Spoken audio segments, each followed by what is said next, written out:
Singareni thermal విద్యుత్ కేంద్రం నుండి వెలువడుతున్న కాలుష్యంతో పెగడపల్లి గ్రామ ప్రజలు అనారోగ్యానికి గురవుతున్నారని, గ్రామ ప్రజలను అధికారులు పట్టించుకోవడం లేదని ఆవేదన వ్యక్తం చేశారు.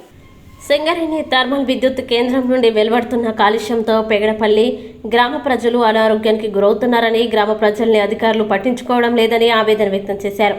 సింగరేణి యాజమాన్యం 2009లో భూసేకరణ సమయంలో ఊరికి ఎటువంటి ఇబ్బంది కలగకుండా చూస్తామని, మీకు అన్ని విధాలుగా అండగా ఉంటామని చెప్పి ఇప్పుడు మాట తప్పారని ఎద్దేవా చేశారు. అంతేకాకుండా మరో 800 మెగావాట్ల విద్యుత్తు కేంద్రం పునరుద్ధరణకి సింగరేణి యాజమాన్యం చర్యలు చేపడుతుందని అన్నారు. గ్రామ ప్రజల్ని అనారోగ్యం కాకుండా మీరు ఏం చర్యలు తీసుకుంటున్నారని, ప్లాంట్ నిర్మాణం నుండి నేటి వరకు గ్రామంలో హెల్త్ క్యాంపు ఏర్పాటు చేయకపోవడం ఏంటని డిమాండ్ చేశారు. నిర్వాసితులకు ఇచ్చిన హామీల్ని తుంగలో తొక్కారు. ప్రభావిత గ్రామ ప్రజల్ని ఏకం చేస్తాం, చైతన్యపరుస్తాం. గ్రామం సభ పెట్టి వెంటనే పెగడపల్లి గ్రామం నీ సింగరేణి యాజమాన్యం తీసుకోవాలని డిమాండ్ చేశారు. గ్రామంలో పవర్ ప్లాంట్ వల్ల చాలా మందికి అనారోగ్యం పాలైనారు.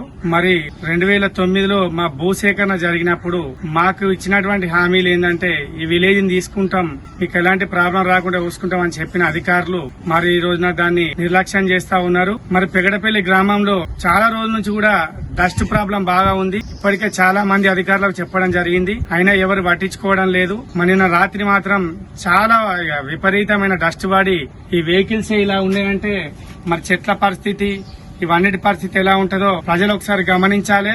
పెగడపల్లి ప్రజలందరూ కూడా మరి ఏకమై మరి ఎంత పెద్ద యుద్ధం చేయడానికైనా సిద్ధంగా ఉండాలని చెప్పేసి నేను మీ అందరికీ కోరుతా ఉన్నాను. ఎందుకంటే మనం పవర్ ప్లాంట్ కి పోయి ఉద్యోగం చేస్తే మనకు వచ్చే జీతం 10-15 వేల రూపాయలు అయితే, ఇంట్లో ఒక్కరు అనారోగ్యం పాలైనారంటే కనీసం హాస్పిటల్ పోతే 20,000 రూపాయల వరకు ఖర్చు అవుతుంది.